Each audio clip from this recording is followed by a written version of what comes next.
Hello, pastors and point people. Thank you for giving me just a few minutes of your time today. My name is Kyle Johnson. I'm your regional manager, just in case we haven't met in person yet. I just wanted to give a quick update on kind of the season that we're going into with back to school.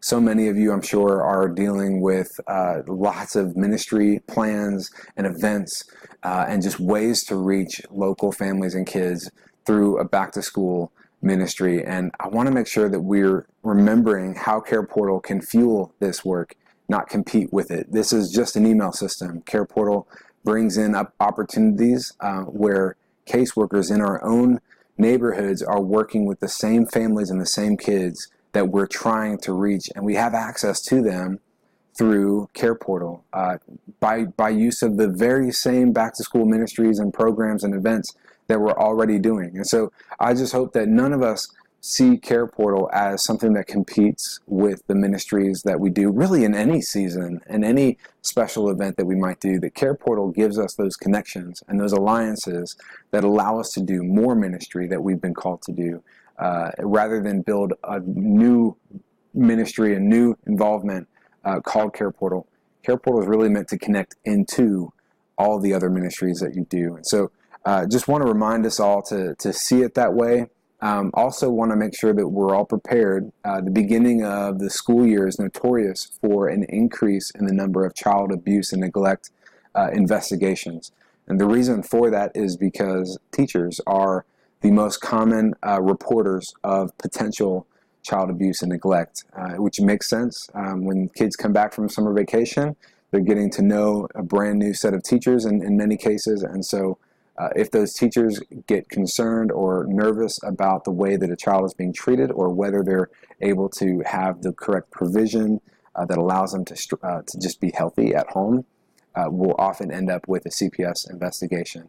And so I just want us to all be aware of that, because we may see more CarePortal requests during the first few months of the school year. And if we see that as a good thing, we can do so much more, because every request that a child welfare worker makes is another opportunity for the local church to step up and take a more central role in how we care for kids in crisis in our own communities.